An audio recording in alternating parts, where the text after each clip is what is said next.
And the 4 aviators said they saw the saucer off the left wing tip over the Hanford atomic plant at Richland at around 6 a.m. They said they passed it up as it stood suspended in space.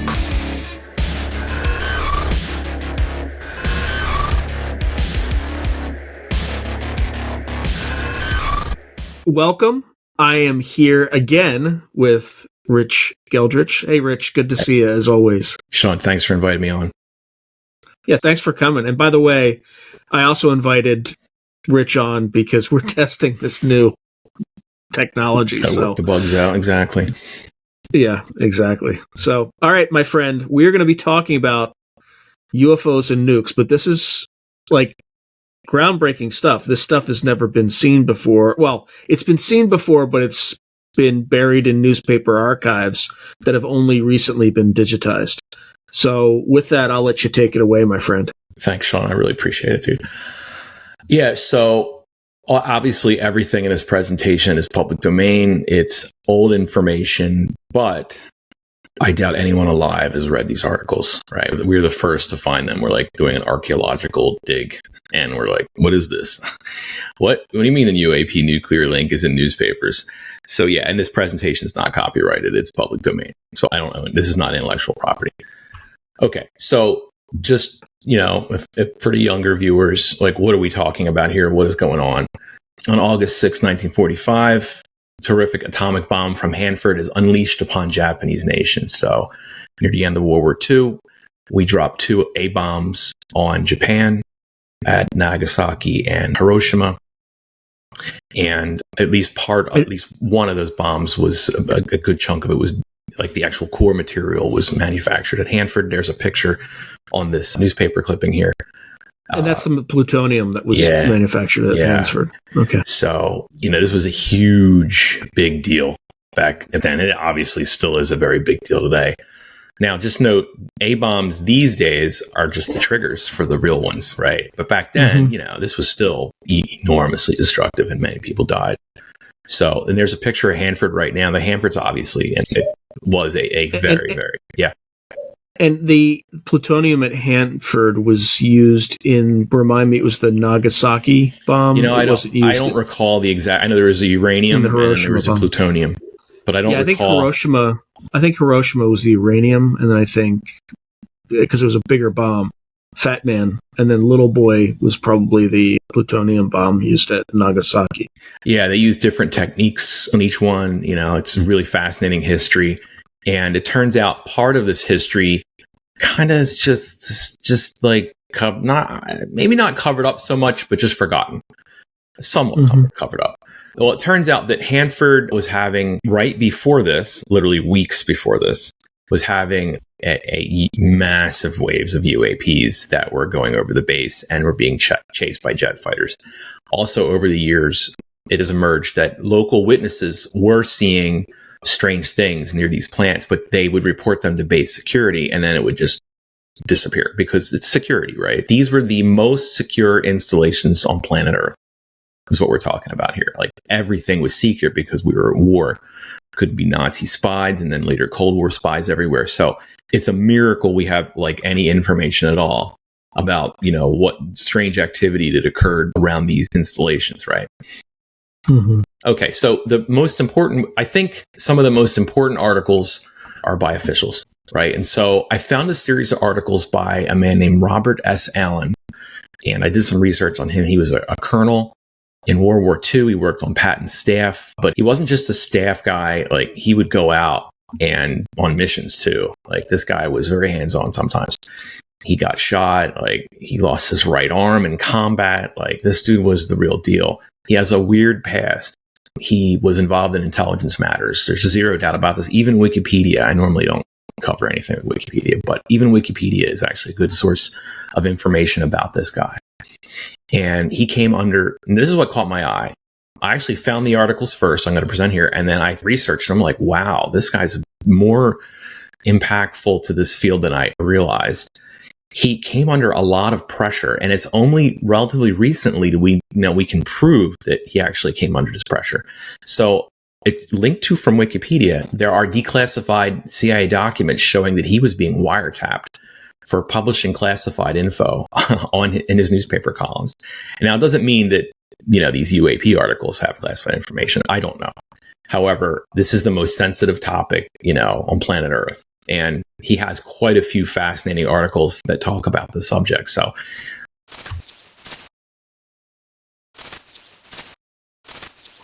to advertise on Through a Glass Darkly, email throughaglassdarkly@gmail.com.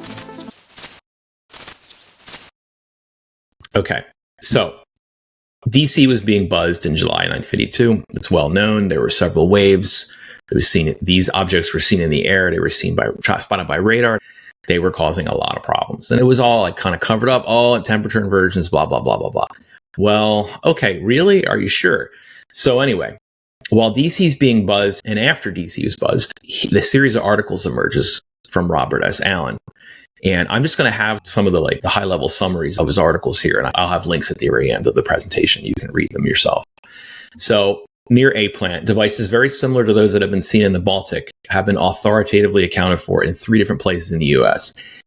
In each of these locations is a vital defense installation, one of them atomic. I'm quoting him.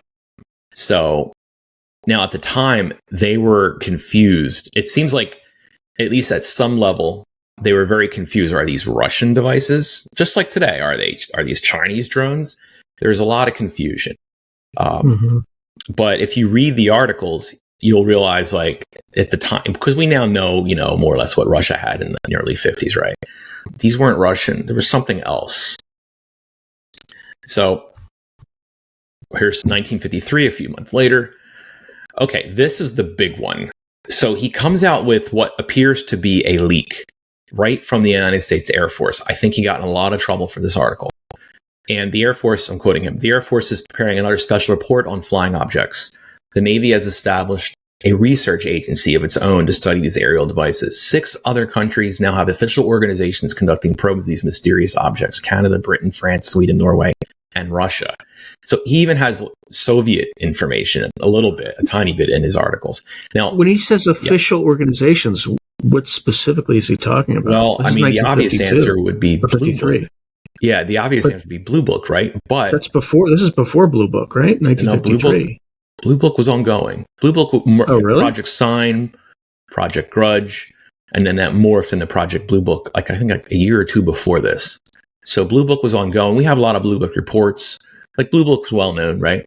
But Blue Book was one guy and then a few helpers. That's not I guess it's not an organization. It's not an official organization. Yeah. And by the way, so everything he's saying in here, more or less, we can corroborate through other public domain articles in newspapers and other books and things like that. So, yeah. Do you think this organization may have been a 20th intelligence organization that we still don't know about?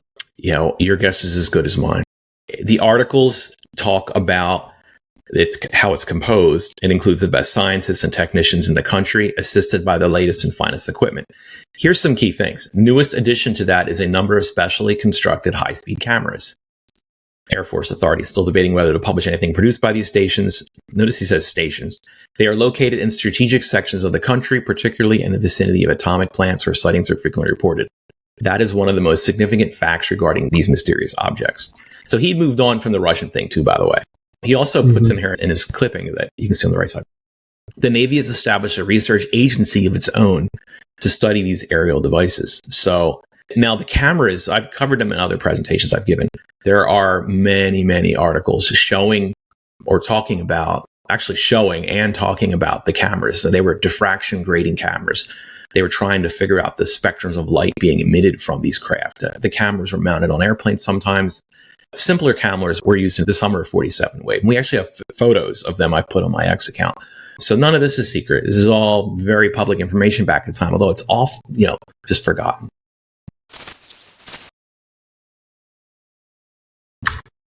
Okay, so he releases a few articles, Colonel Allen. And for him personally, he gets put under some pressure. He is wiretapped, and we found a letter. When I say we, I mean UFO researchers and stuff like that over the decades, we found a letter from Lieutenant Nash to him, and here's his reply. This is on the project1947.com website. They've been around for many decades. And these folks actually have interviewed personnel involved in this stuff over the years, back in the day when they were still alive. So anyway, here we have basically a letter here, and he's saying that my information was that the document had been cleared and was in the process of being made public. That is in an edited and abridged form for security reasons. But almost at the last moment, somebody in the AEC, the Atomic Energy Commission, I assume the security director, threw a monkey wrench and the matter was held in abeyance. So it's just like every other pattern in this field or subject. We get these juicy leaks, we get really close to what's going on, and then, they pull it back, right? They're like, security, we can't, it'd be too much panic. Yeah, and around this time, this is around 5 or 6 months after the CIA Robertson panel in January 53, which was around 6 months after the DC area was overflown, right? And it wasn't just the DC area, by the way. It was large parts of the East Coast. And actually, if you go to newspapers, it's all over the United States. UAPs were flying all over the place. And so the security lid clamped down after DC was overflown. And there were changes. According to Kehoe, who's a well-known figure in the space, ex-Marine aviator, Kehoe said that after DC was overflown, they had stopped letting, people into the Pentagon. It was much harder to get in there as a journalist, and security lid clamped down and they just clamped shut. So, and that's kind of what Allen says here, but this is way back in 53 where he wrote this letter here. Okay. Moving forward, well, this is actually moving kind of in the middle here. So after DC's overflown, before that letter, September 52. The study, prepared by noted scientists and Air Force experts, expresses the belief that some of the mysterious flying objects are genuine and that they originate from sources outside of this planet. Now, we hear that today and we kind of laugh. We're like, there's not ET. No. Well, back in the day, that is the message that kept emerging from articles that had Air Force sources. They were convinced that whatever's going on, it's something outside. Now, what's interesting about this is that there's a journalist named Frank Edwards, radio guy. He's like the Art Bell of his day, but more mainstream. And then on his radio, you got a lot of letters from people and a lot of phone calls and stuff like that. Frank Edwards, in one of his books, wrote that on radar, they had, while DC was being overflown, they had spotted objects extremely high up in the air, near low Earth orbit. They had powerful radar, very powerful radars back then, even back then. And so they were convinced it's coming from space. It's simple as that. And I'm going to be honest with you, the more that I dig in these newspaper articles, and there's millions of hits, literally, of UAP-related hits, the more I'm convinced that they actually did spot something from orbit, coming from orbit. And it mystified them. So in his articles, he also talks about some information from Russia. Russia is profoundly mystified and worried and strongly suspects they are a new U.S. weapon. So the Russians are thinking it's us. We're thinking maybe it's them. Cold War paranoia was kicking in. And the Kremlin now has 4 different investigations underway. This is fascinating because this is 52. Like, this kind of information is rare to leak from the Soviet Union in 52. We had many more leaks in newspapers in the mid to late 60s from Dr. Felix Siegel, who was their main point man for UAP information in the Soviet Union. But this is long before that. So this is like a snapshot. And my personal opinion is that they really wanted us to know this. It leaked. And the plausible deniability was, well, maybe Allen made it up. But if you look at Allen's background and look at also how he was being wiretapped at the same time, like, no, these aren't leaks. And these aren't imaginations. These are leaks, in my opinion. So, okay. Now, in the same article, 52, he has a list of installations. Now, this is also really useful. Now, I'm a person who's been compiling these reports for many years, right? And I have huge chronologies in the database, all public. I'll cover that a little bit. And so compiling a list like this would not have been easy in 52. You would really have, even pulling books, it'd be very difficult to compile this specific list. And by the way, only showing you a subset of the list for size or space reasons. So he knew somehow that Los Alamos, White Sands, Hulleman, Kirtland, Murdoc, which was Edwards Air Force Base, etc., Oak Ridge, he knew that UAPs were overflowing, and all these air bases that he lists in there. were being overflown. Mm-hmm. Like, he somehow knew all this. And by the way, the only people that really would have known and be able to compile this list were people who had access to the information, whoever they were. And they were almost certainly in the United States Air Force, or they were scientists or engineers associated with those agencies. So he said the sensational study is the work of the Air Technical Intelligence Center, Wright-Patterson Air Base in Dayton, Ohio. A number of top scientists are devoting their full time there analyzing reports on flying objects. Their activities are so secret the Air Force will not permit the publication of their names. So he's just saying this straight out. He's like, hey, this is from the Air Force, and this is what I'm allowed to talk about. But they did consider publishing it, and that makes sense, right? And this is actually, I think, how they published it. This is what we got. Fantastic, but true. Okay, so moving on from Alan. So Alan, it gives us a kind of a window into the thinking of what the top people inside the Air Force were thinking in 52, 53. And Americans wanted to know because we were being overflown. And these things were being spotted by civilians, by pilots, by radar operators. So it's not just, people in the streets. It's also they're trying to calm panic inside the military itself. Note, at this time, security was massively boosted. There was a smuggled A-bomb panic, security panic, right around the time of these articles, too. There's something else to note. Like, the security was off the charts. Whether they were, just spooked by something going on in the Soviet Union during the Cold War or whatever, I don't know. Okay. So just so you know, like, if you think these articles are rare, you would be wrong. They are trivially found. A high school student could find them. It's easy. It's trivial. You can type in the name of any major or minor air base or A-bomb plant, processing plant, whatever, and find UFO reports within 10 minutes all over the newspapers. So out of 1 billion plus pages on newspapers.com, we've got millions of hits. I can't give you an exact number because the acronyms are so short that the OCR, or optical character recognition noise, prevents us from estimating, 100% accurately how many hits. However, if I type in the longer phrases that were used at the time, such as flying disc or flying saucer, I get much more reliable statistics. It's over 1 million hits. Okay, so I've been showing these articles on my X for years. As I find them live, I just pop them right up and I put the URL right on my X account. And then I'm going to give you a sampling, just a quick sampling of like the kind of hits that I find that are really easy to find. This is going back to 47. Seattle, Washington. And this is wild. Just note, this is right before the peak of the 47 wave, July 5th. The peak's around the 7th or 8th. Startling statements of a definite relationship between atomic energy and flying discs focused attention today on the big Hanford atomic plant in south central Washington.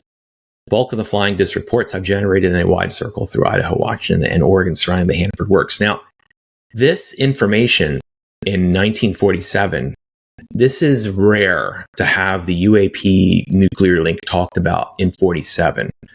Keep in mind, if you go back in those days, even in the saucer or UFO literature, the link wasn't really well known back then. And so for this to emerge around the peak of the 47 wave is really interesting. This was in a newswire, INS newswire. Notice he says startling, a definite relationship. But a lot of this information was forgotten back then. Like the UAP nuclear link was not well known, wasn't well covered. Okay, another one. July 6th, right around the peak. What I notice is that during the peak of waves, information tends to emerge that then later on just kind of disappears. Or we're in a state of mass amnesia. It's like leaks tend to occur during the highest states of panic or mania. And by the way, just because there's a mania doesn't mean it's just mania. It's actually completely justified in many ways, because if you're being overflown by unknown objects, which could potentially be from an adversary, you don't know at the time, information starts flowing. Shit gets real. Colonel E.J. Clark, commanding officer of the Hanford Engineering Works in the Pacific Northwest, where the largest saucer influx has been reported, said the saucers were not coming from the atomic plant there. So many pieces of information just in that one sentence. The largest influx was around Hanford Engineering Works, and they're acknowledging that, hey, yeah, we're picking stuff up, but they're not from us. Yeah, and by the way, in these articles, when you read them, you'll know they're not just like one, person saying, "Oh, I saw a light." There are dozens, sometimes hundreds of people, including police, aviation personnel, like in the Air Force or Army Air Forces, like These are high quality reports, or they're mass reports, or both. Sometimes they're from airline pilots. Like, there was something flying overhead and it was obvious, and they were not planes. We'll keep going on. So this is July 52, around the time DC's being overflown. Now, I just found this one. This is near Sandia base. This was one of the most critical facilities in the U.S. A-bomb program back in the day. And from what I understand, this is where they did a lot of assembly there. And this was also the non-nuclear components were assembled there. This was a key installation. So I just did a quick search, and boom, I found something. Here's a report. It's from a civilian. There's a multiple person sighting. A UAP traveled at tremendous speed, up about 7 degrees from the horizon, size of the moon, and it made a loud bang sound, I think, what they reported there. So that's kind of interesting. Pop gun. Yeah, and note that sounds being made are not that uncommon. Sometimes they did make weird sounds. Behind some trees in the area of Sandia base. So it takes, either I'm lucky and I find these almost immediately, or it takes hours or days to find them. But what I've started to do is just plug in, instead of searching for flying disc or flying saucer, or later on UFO, whatever. Instead, I'm now searching for bases and then seeing, okay, what hits are popping up. And then those hits at key, around key dates might be saucer hits.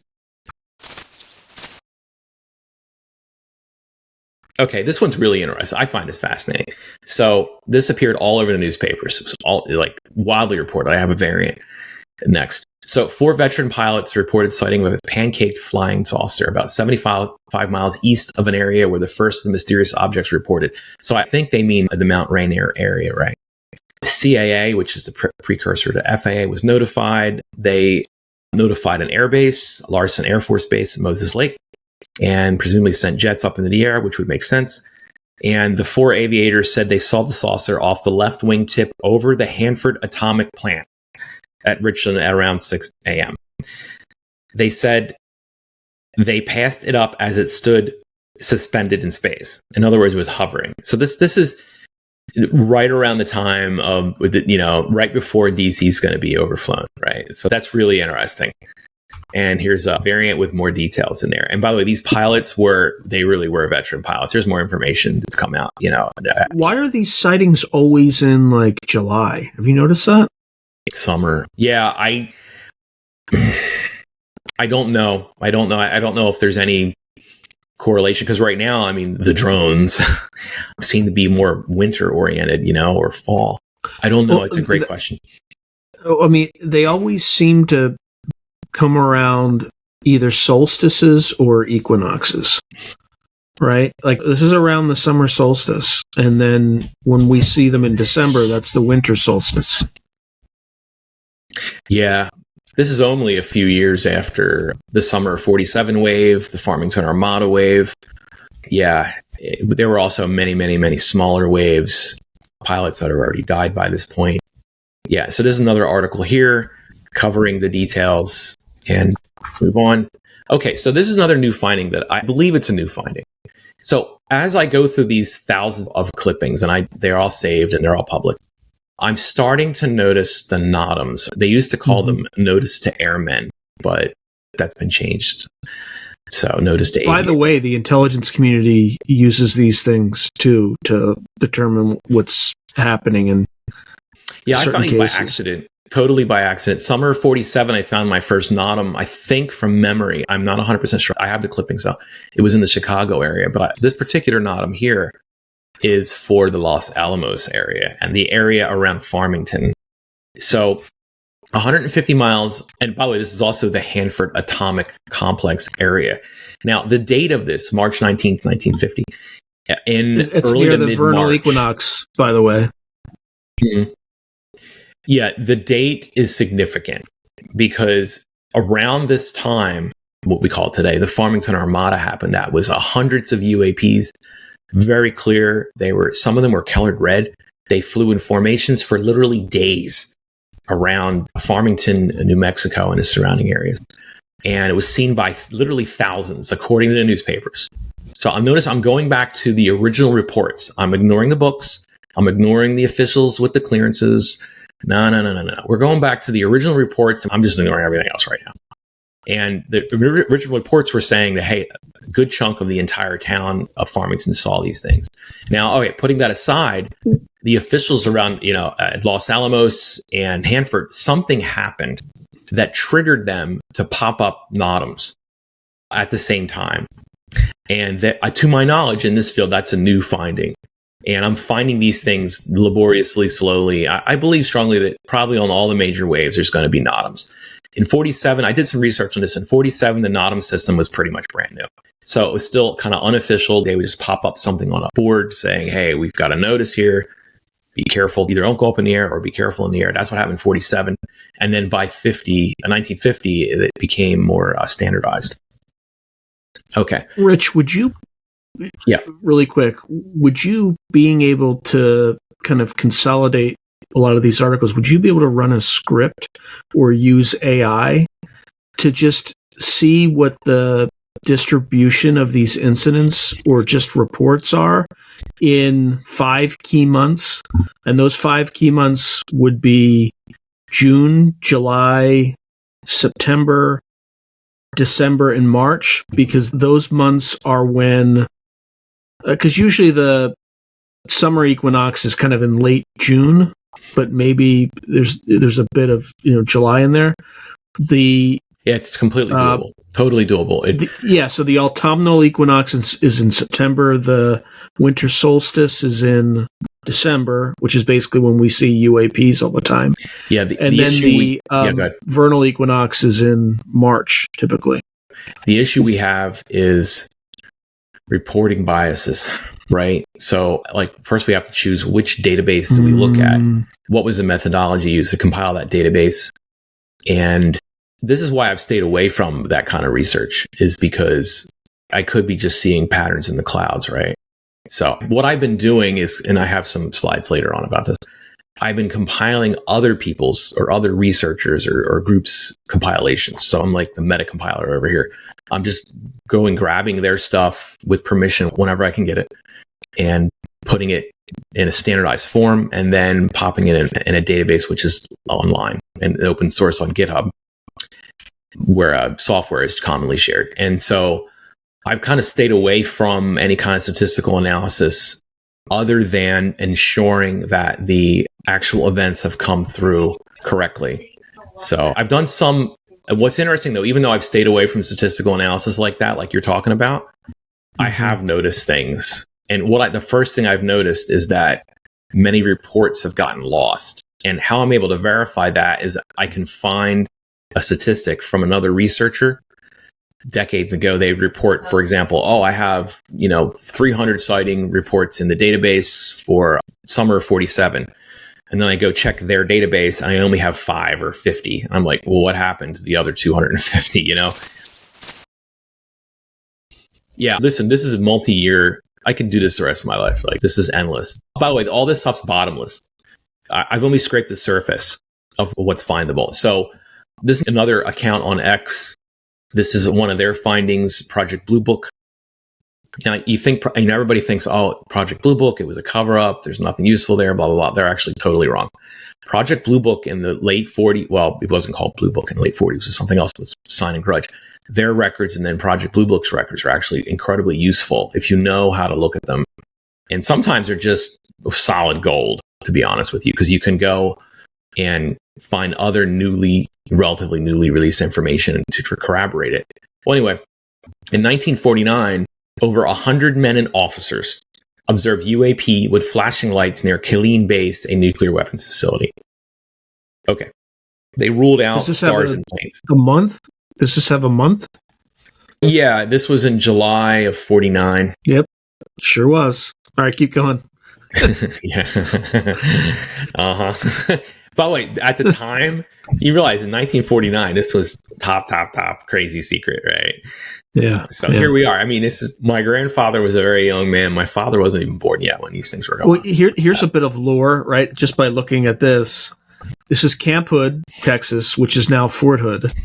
So you're talking the U.S. Army. We're talking about artillery observation, and we're talking about a nuclear site. So my guess would be that this is nuclear artillery. Yeah, the best of the best. Yeah, and they were being when I say nuclear artillery, I'm talking about putting like TAC nukes on shells and firing them. Yeah, these are not schmoes, these are not tinfoil hat people. This is a real deal. When they reported they're being overflown with flashing lights, they were being overflown with flashing lights, and that's the end of that. All right. So I just want to go to NICAP, an organization that has long been rumored to have eventually been taken over by the CIA. But anyway, there are a lot of high-level figures involved in NICAP in the U.S. It's a well-known organization. And so this is mid-July 1945. This is 45. Before we dropped the 2 bombs on Hiroshima and Nagasaki. Exactly. And by the way, it's July again. Yeah. But keep going. Exactly. Yeah. Fast-moving object in a holding pattern. Notice the pattern. It would hover over Hanford. It wouldn't just scoot around and disappear. It'd be like, hi, I'm here. I'm going to sit here. We're being harassed, Extremely high, and the pilots couldn't see it at first. They rapidly increased altitude, all spotted it about the same time, and headed directly for its position. It had a saucer-like appearance, was bright, extremely fast, and very high. By the way, that bright part, there's 2 types of descriptions I found. There's either it's really bright, like reflecting sunlight or something, or it's glowing like a neon light, super bright. They had an operating ceiling of 37,000 feet, and I think they couldn't get close enough. Yeah, so that's fascinating. Keep in mind, this is before, we attacked Japan. And I'm like, this is a good one here. And by the way, this is the tip of the iceberg. There's a whole case report. It gets very detailed. You can easily find that on NICAP's website. Okay, so I have more, information here. I just typed in Hanford into the chronology data that we do have. And I'll cover this in a second. Most of this data was compiled by other researchers over literally decades. So I have a list of all the researchers who've compiled this data.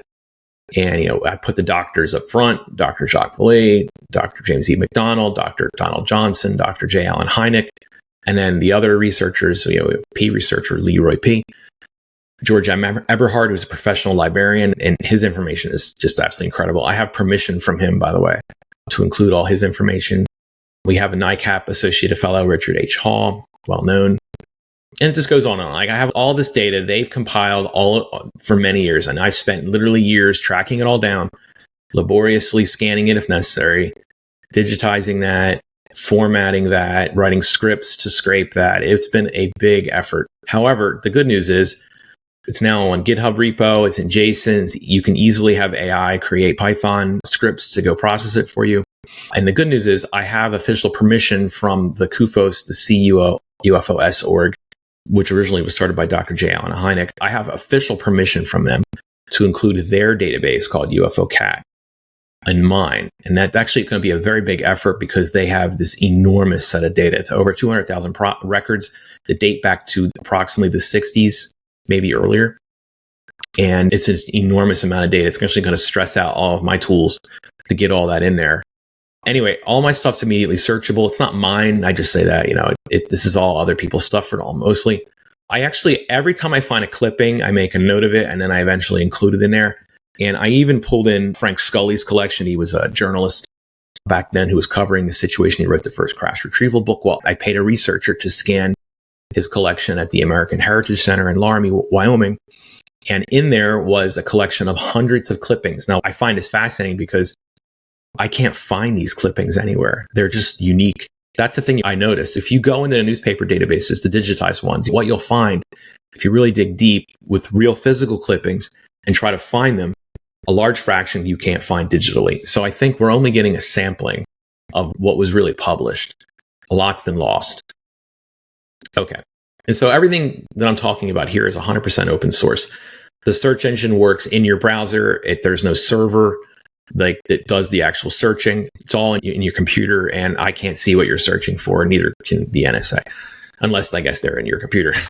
Anyway, now, if you think this is just an old problem, you'd be wrong. Turns out it's trivial to find reports around sensitive sites in today that are public domain. I have one little example here, and this is not an official one. This is just, it's a Hanford nuclear reservation worker. I would assume they would report this to the authorities. This is in 2022, August 19th. Hanford nuclear reservation worker driving north across the site. So they were on the site. Was startled by the sight of a vertical cigar-shaped object with lights hovering more than 500 feet in the air. What does this sound like? This sounds like just like 1947 or 1949, 1952. Like, as I was looking at it, it disappeared. So they did report it to MUFON, and then it wound up in newspapers, and then boom, I found it.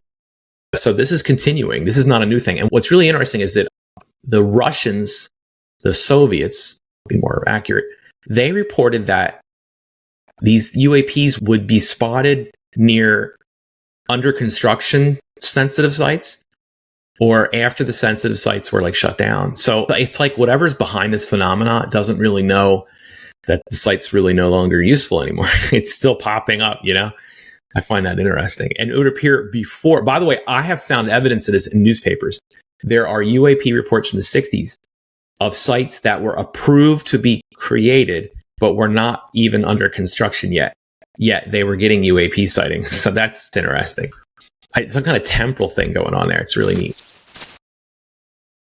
It's like somehow the phenomenon knows something's going to happen there. I don't know how. Maybe they read newspapers. I don't know. Well, there's two possibilities. One, they're still doing stuff at Hanford, even though they're publicly saying they're not. Well, it's the most radioactive site on Earth. So, yeah. Yeah, so it could be some sort of monitoring of, it's radiation. almost like, but if they're appearing beforehand, it's also, could be some weird temporal thing, as you mentioned. Or it could be we're under intense observation. There's something gathering intelligence on us, right? Like something that's able to read our newspapers or get data in some way, or we're being spied on. And by the way, this idea that we're being under observation, this is an old idea, right? This comes from the old timers. They're like, we're under observation. My opinion is if the old timers said we're under observation, then we were under observation. Okay, just another little example here. Scully Papers. He has a lot of index cards. I've OCR'd them in. Occasionally I actually included this one on purpose. Occasionally I pick up an OCR error and I have to fix it. Yeah, so 11/21/1950, Rasco, Washington. Cigar-shaped one over Washington. This is some journalists or editorial staff. They pick up a UAP for 8 minutes. Shining, cigar-shaped, glisten brightly. What does that sound like? 2022. Vertical, cigar-shaped with lights. So it's shining, I guess. Hovering more than 500 feet in the air. Now, this is not nothing. This has been happening for a long time. Okay. It stopped and hung in the air over the Hanford atomic plant and then disappeared on a southwesterly course. Okay, so there you go. And so I've pulled as I was saying earlier, I pulled a lot of Scully stuff and I just digitized it and put it in the JSON and popped it in the database. And and I also always include by the way, all the Scully papers that I've digitized are public. They're linked to from my Medium. This is all public domain stuff. Okay, New York Times I'm a subscriber to New York Times, even though, I don't like New York Times, at least the modern one.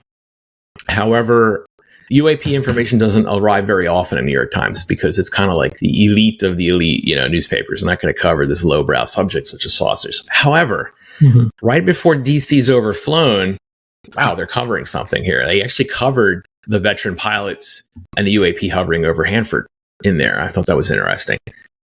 So that's okay. So New York Times is like the establishment mouthpiece. That's an interesting detail. Maybe you do hear this, but it's not. You don't hear this in the mainstream. Notice it's a perfectly round disc, which is normal, white in color and almost transparent. This is the weird part, with small vapor trails off it, like the tentacles of an octopus. Yeah, and that reminds me of reports what is that? From decades later. That's weird. It's just that's what they saw. That's what they saw.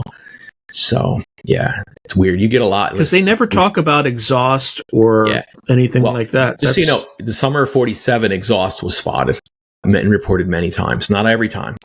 So these craft, I get the feeling that there's an enormous variety of these things, and some of them are almost jet-like, but with anomalous performance. And it's like a wide spectrum. And these days, it's a drone, right? And we got to understand too that it's being filtered through what we call the dominant of the era, right? So it's being filtered through the minds of that era.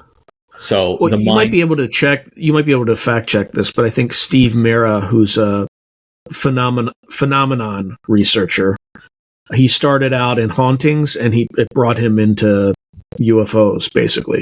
But what he said is that, and again, you can fact check this because I'm not sure of the provenance of the information, but he claimed that Blue Book when they tried to classify, you've seen Skywatch and they're like, there's 8 different types. He's just like, that's completely wrong. Yeah, I agree. Blue Book cataloged several million. Yeah, I have different charts types by U.S. Navy education guys. It's several million unique designs. It's off the charts. So there's no, 8 is ridiculous. Just don't even, nah. 100. I think it's an op. So but that's just me. I could be wrong. Well, I mean, it's clearly an op. The question is by what? By who? Mm-hmm. Right? We're clearly being screwed with. Like, you don't hover over an A-bomb plant for fun. I mean, something's going on. Clearly, it's almost like it's a nuclear control regime imposed on us. Something's harassing us, letting us know, hey, we know what you're doing down there. We don't like it. What's going on? Something else has skin in the game.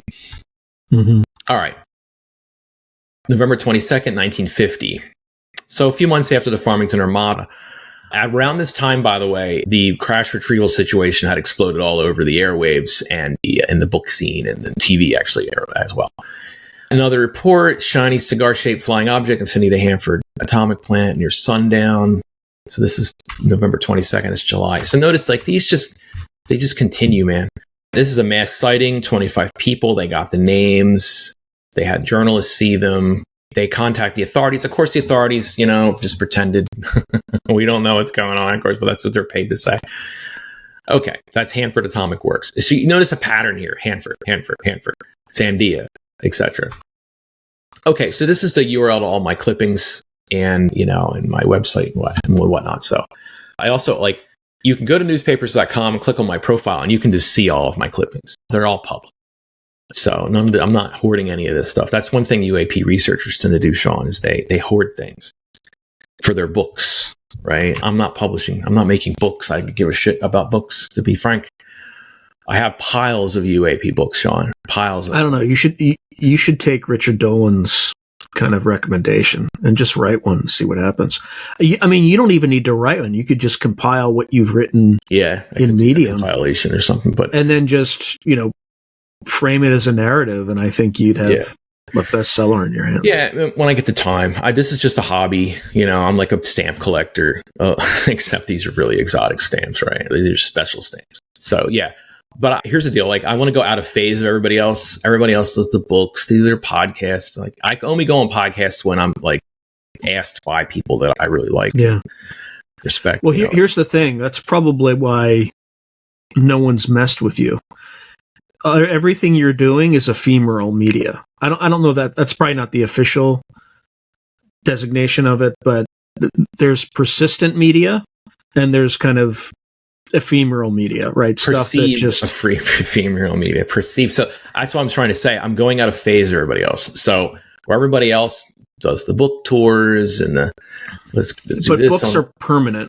Books are permanent. Once you have a physical copy of a book, it's there. See, here's what people don't realize. Forever. Here's what people don't realize is that once something is open source in the right repositories, it's just as permanent as a book.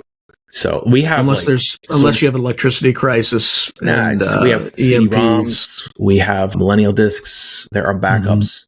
Mm-hmm. By the way, open source repositories are backed up in vaults. Literally now, some of my repositories are literally backed up in underground vaults. And this is public. GitHub does it. Here's the thing. We're going orthogonal. We're going perpendicular to everybody else. So once something's on GitHub, it's going to be forked thousands of times over the years, or hundreds of thousands of times, whatever. And some of those repositories wind up in underground vaults, and that stuff will be integrated in the software, which is then you understand. This is what I'm doing is just encouraging others to integrate this stuff into their repositories and their software. And then once GitHub backs it up and it's put in an underground vault, it's, listen, there are books I can't find. There are books that are worth hundreds or even thousands of dollars. For all practical purposes, you can't get them. Just because you publish something doesn't mean it's actually going to last. I'm a book collector. I mean, I spent thousands of dollars buying books. Mm-hmm. Seriously. My last book was $400. I wish I got to scan that soon for somebody on X. Anyway, the UFO people have been publishing books for years. It doesn't make any difference. It doesn't matter. Eminent. It's not eminent, dude. It's already here. It's silly. It's just, in my I don't know, I'm kind of ranting here, Sean, but yeah, I'm just going to go orthogonal to that stuff. I don't care. This is my deal. I don't give a shit. I don't care if it lasts or not. Like everything we're discussing here actually might just die off in 20 years, 30 years. And I was a researcher. To me, when I notice a pattern, sometimes some piece of information is literally impossible to find. You'll see a link to it from a book or an article, and then I just can't find it. It's gone. And I'm not saying there's an active effort to suppress this stuff. Instead, what I'm saying is it's just there's the number of people interested in this topic are very low. And so if we don't try to save it, good luck. It might just disappear, right? And there's a mass amnesia effect. All these clippings I've just shown, right? Who remembers? Nobody, right? And part of it's the phenomenon itself. What did it do? It blinked some lights. It scared the pilots, and then it scooted away. It didn't do anything, right? So, I mean, nothing really. It violated some airspace. Who cares, right? I mean, at the bigger picture, it unless that's secret, maybe the thing landed, right? We don't know. Actually, there are reports of landings later on at various bases, some big ones. But, I don't have any landing reports from to my knowledge, off the top of my head, of the 40s and 50s. Anyway, I'm just kind of ranting, It's 11:49 here, so we're almost 1 hour in. Anything else you want to discuss, Sean? Any ideas before I rant the whole time? I didn't get a lot of sleep. Sean woke me up pretty early for this, or for me anyway. Yeah. Well, yeah. I was 11 o'clock is. I was up till 4 in the morning, so researching, compiling these slides. Rich is a night owl. I'm a night owl. Yeah, definitely. Okay, what the heck do you think's going on? I shouldn't even be asking this question. Yeah, because we both. I think we share this opinion. And I don't even know why I even talk about it anymore because it's a joke. But what's going on with disclosure right now? It's a cycle.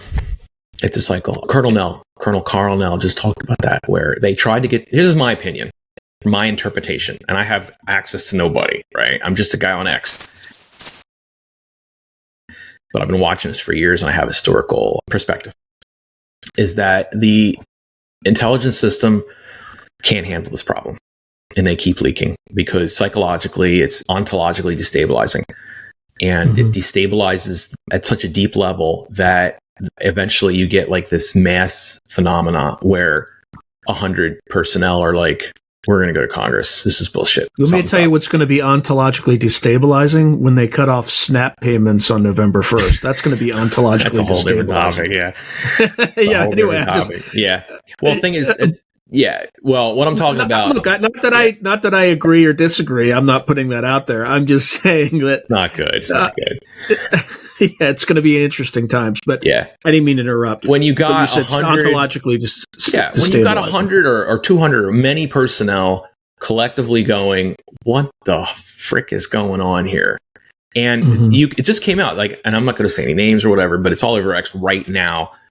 Someone in the Space Force just released in public with their name associated with it, the information internally. They're like, hey, we're getting screwed with. There's some other agency who's snarfing up and censoring our reports and preventing us from doing intelligence analysis, even though our colleagues overseas can do the intelligence analysis on the same information we're not allowed to look at. And what they're sensing, in my opinion, is what we would call back in the old days, the control group. This subject is tightly controlled and they want their data. Right. This has been reported since the 60s by Dr. Carl Sagan in Congress, where I believe strongly after DC was overflown and the Robertson panel kicked in, security lead clamped down. And they're like, OK, we can't have civilians involved in this. We even have to hide this from military and intelligence people at an extremely high level to prevent panic and prevent it from leaking. So anything, in my opinion, and reading all this stuff, it's all public domain, anything that leaks, how do I say this? Information from space, it has to go through the right channels. And this is leaked continually over the years, right? That, it's claims of moon photos are censored or satellite data is censored and blah, blah, blah, blah, blah, blah, blah, blah. All these things have leaked over the years, right? And it's actually not a conspiracy theory, right? It's just the way things work. If you want to put something up in space, a camera, you got to get permission, right? From the authorities. It's just how it works. And it's legitimate, right? You could pick up legitimate information that's sensitive. So it turns out, though, that UAPs are very sensitive, obviously. So, yeah, what happens, though, there's clearly a breakdown. What we're noticing, in my opinion, from DC and whatever is a breakdown in the way this group goes about doing things is disturbing the personnel who are trying to do their jobs. And after 9/11, it's just unsustainable. Like, you cannot hide intelligence, key intelligence, from our own people, because that intelligence could be about an attack. Right? So, and after 9/11, it's just not sustainable. So we're seeing a breakdown. I think that's this latest push for disclosure is essentially the establishment realizing that, and they're like, okay, well, let's let off some steam, let them do some things, let them beat their drum in Congress a little bit. We'll show the cornfield photo and until the next cycle. Yeah, I think my personal view is that anybody comes out who claims to be a whistleblower, they're a disinformation agent automatically. And I think what is really happening is what we're brushing up against are questions that touch upon the fundamental nature of reality and how that mechanism works. So where you have the intersection of physics, consciousness, etc. And I think if we truly understood what the nature of reality is, like everybody did, it would have a destabilizing effect over the nature of reality. Yeah, so I agree. I totally agree with you. I think people in private citizens should go their own way. The government is going to lie to you about everything. They have lied to us about literally everything. I agree, but I want to disagree. Yeah. At every step of the way in this research, what I have found is the best information is from the Air Force and intelligence officers. And sometimes they are leaks that are so obvious to see through that a child can see through them. So they are trying to tell us, but it's this multi-faceted thing where officially, nope, there's nothing to it. And then unofficially, floods of leaks. Oh, by the way, Kehoe is in the Pentagon right now leaking information about the saucers. Dude, I think the cover-up we've painted it as too strong. I really do. For example, with Leonard Stringfield, he's Army Air Force intelligence, okay, trusted man. And he's right next to Wright-Patterson Air Force Base for decades, right? And he's leaking all this information from these people who are working on these secret programs. And my conclusion is, like, they're sanctioned. At some level, the insiders are like, you know what, if we can't stop it because they're going to melt down internally, well, we'll just have our men, sanctioned. We'll just have our men, they'll cover it and they'll make sure certain things are edited out, to make sure that the Soviets or the Russians or whatever, or Chinese can't learn something that's really important. So I think we're being too hard on them. Maybe now everybody's going to call me a government agent, but I'm just being honest. This is what I'm seeing. Well, the problem is there's just so much noise out there that it's, even if some of it is real, it's very difficult to find the signal in the noise, right? I agree. That's why I'm going back. I'm ignoring everybody. It's like, I don't care what. Yep. So saying, I don't give a shit. Right. Cool. Right. You work for blah, blah, blah. Congrats. Go write your book and, whatever. Let's go back to the big data. Let's go to big data. We have a new thing here. It's big data, right? We're just catching up to it. In the AI world, big data is old, right? And so the scale of the data that we have is actually a form of evidence. The scale of the signal in these databases is enormous. And there's something called Bayesian inference, which is Bayesian, a courtroom technique, a mathematical probabilistic technique we can use to go infer, get a picture probabilistically, like, what do we think is going on here? It's like a court case, right? We're getting all this evidence. Some of it's bogus, some of it's real, some of it's fuzzy. Or look at it this way. It's like a physics experiment. I've talked to a physicist. This is how they think of it. It's like a physics experiment. The world is what we're observing. We have all these fuzzy sensors in there, right? And there's some of the sensors are perfectly calibrated and giving us the great signal. And other sensors are giving us super noisy. Some of them are lying to us, right? And just outright lying. We have to figure out how to do this. How do we do it mathematically? And there's something called Bayesian inference. That's awesome. I've done it live on X with AI, just sitting there making a big matrix of estimated probabilities and stuff. And when you sit down and do this, the probability that nothing is going on is so close to zero. Infinitely close to zero. Yeah, right. It's super close to zero. It's ridiculous. Like, something's happening. We know that. And the scale of it, by the way, I want to emphasize this, because we're getting near the end. The scale of the newspaper articles, it's so high that any beginner can just take some phrases, type in flying disc, or flying saucer or even UFO now, because the search has gotten better on those smaller acronyms. Just type them into the newspaper search engines. Sometimes in your local country, like Australia, the government is sponsoring it.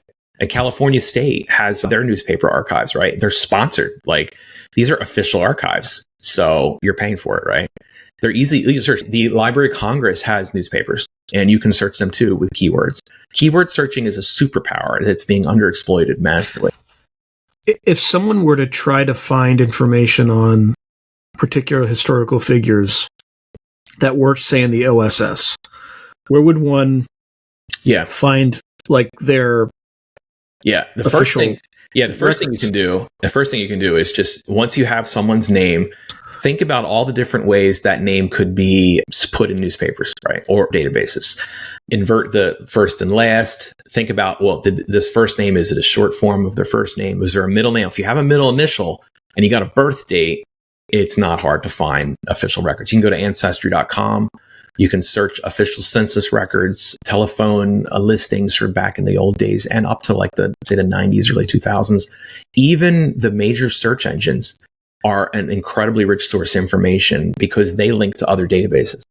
And all this stuff is completely public domain and trivially used. Like, this is simple. There's books on this kind of stuff. It's called skip tracing, but you can also look at books on genealogy research.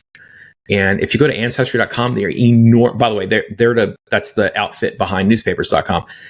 They're an enormous outfit. Like, they're just, the genealogy people, they're like just noodling away. They're just gathering information, saving it everywhere. So obituaries are a big thing in newspapers. So because in an obituary, you'll typically have families listed, names, right? So what I do for fun is I find someone from the 30s or the 20s, and I get their name from a newspaper article, a random one. Oh, I have something else I can put in there too. I can put on your show too, which is kind of interesting. And then I type their names in all these databases just to hone my skills, right? And like usually on Ancestry.com. But here's what I actually started to do, and this has been valuable. You go to newspapers.com, you look for articles from the late 90s to early 2000s that mention UFOs in some way, right? Or Roswell or whatever. Now, back in those days, the web was new. And so they would put URLs in the articles. So I get those URLs and then I pop them into archive.org. And then I browse the snapshotted version of those ancient websites. Actually, some of the data that I have was gathered in that way, is getting URLs from newspapers. I know it sounds ridiculous. We're going into old newspapers to figure out what the web looked like 25 years ago, or something was older. And then going to the archives and finding those old websites. And then those old websites, by the way, some of those old websites are by people who worked in aviation and even intelligence and stuff like that. Like, they had websites, they had public websites, they were saved.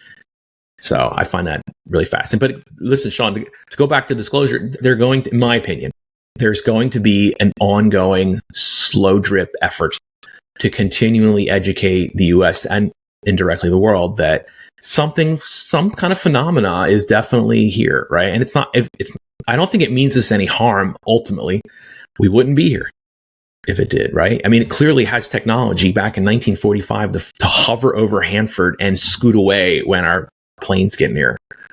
So, right, if it was here to harm us, and it just blinks lights, like at the end of like right now, over parts, or approximately right now, over parts of Europe, the mystery drones are flying, right? And what do? They scoot over, they blink their lights, they scoot away. They're not doing anything other than that's what we know from public reports. Yeah, I mean, sure. But I think if they were actually, listen, you and I know for sure, if they were doing something more, it would be blamed on Russia. Instantly. It would be an excuse. Well, what about abductions, human mutilations, and things like that? Like, that stuff would be just not my deal. Rapidly covered up. This is hard. I got to say, I got to emphasize enough. This is hard enough to cover without introducing that dimension. It's hard enough. Listen, I have nightmares reading these case files already, like, because sometimes it gets into that subject. I just stay away from that stuff, man.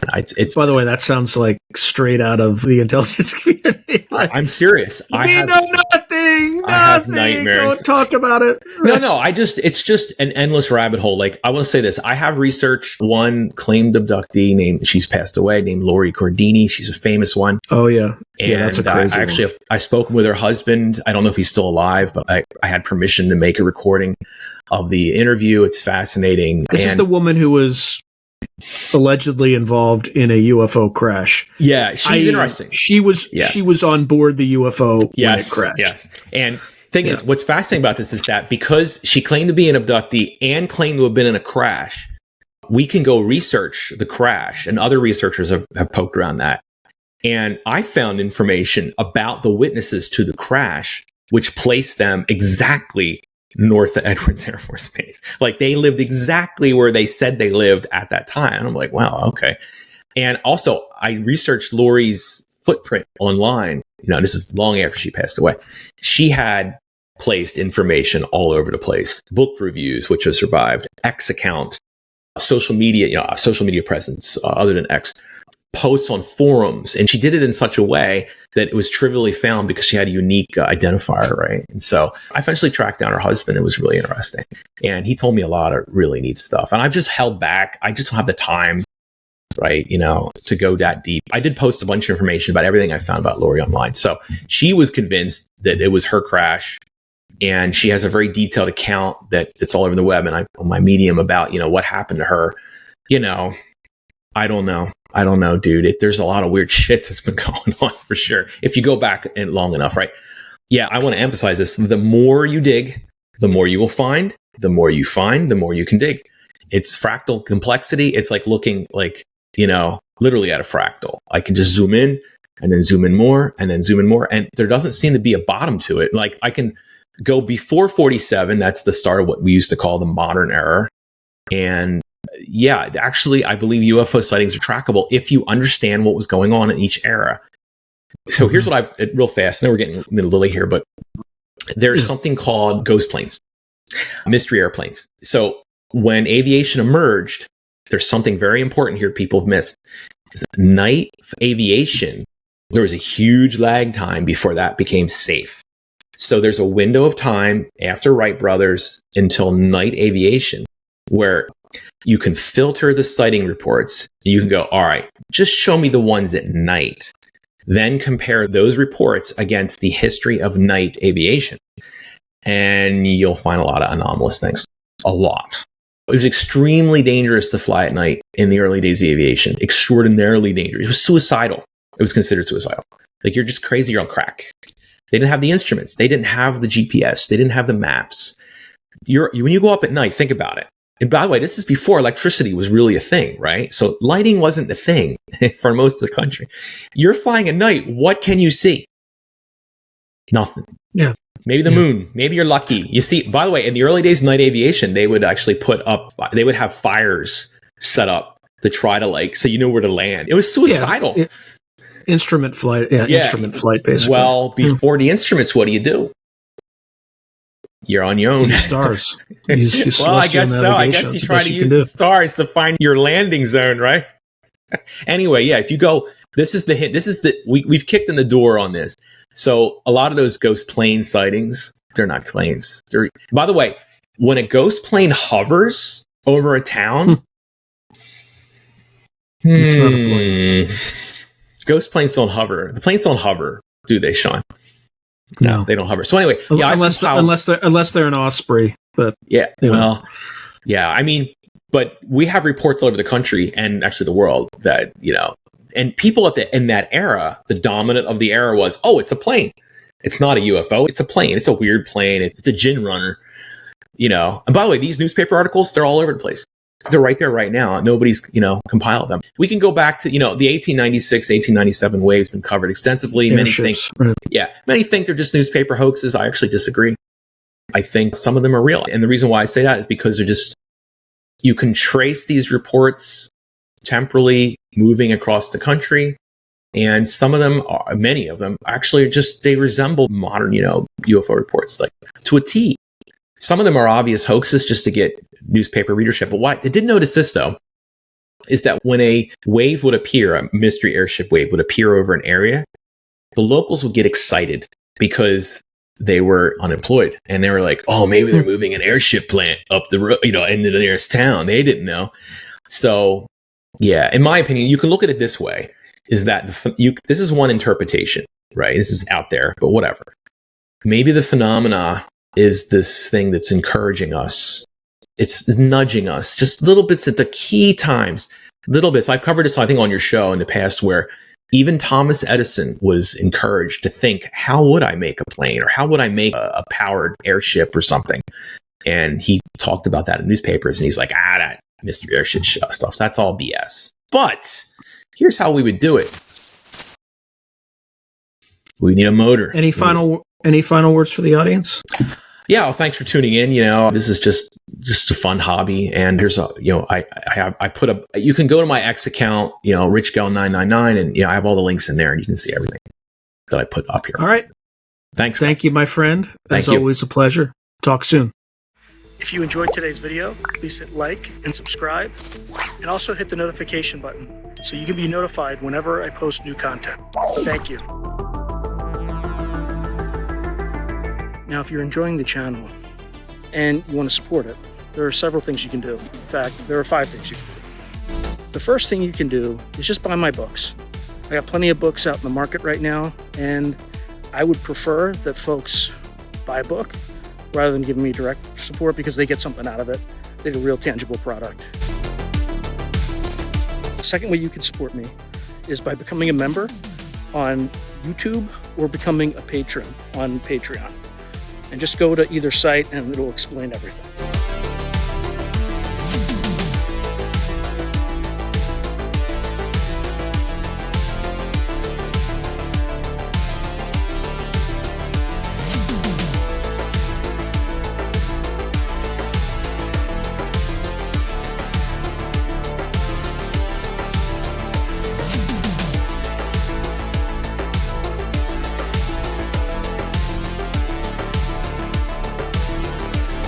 The third way you can support the channel is by checking out my merch site,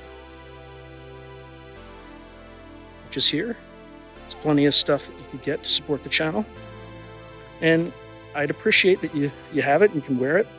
Not only do you help support the channel, but you also help promote the channel, and I appreciate that. The fourth way that you can support the channel, and this is really easy, is anytime you want to buy something on Amazon, literally just go to the description below and click on any link, literally any link. The channel gets a cut of that, and it costs you no extra money. You just go through the link, as I'm part of the Amazon Affiliates program. The fifth and final way you can support the channel is through donations. Now, I don't prefer these because it's more of an expression of gratitude, but you don't really get anything out of it as a subscriber to the channel. However, if you decide to do these options, there's 2 options. There's Buy Me a Coffee, which is a separate site, and there's also, you can go through YouTube with either a super chat, super sticker, or a super thanks. Again, I prefer Buy Me a Coffee because that organization takes less money than Amazon does. But either way, I appreciate any support you are willing to give the channel. So thank you very much, and keep watching. I really appreciate it.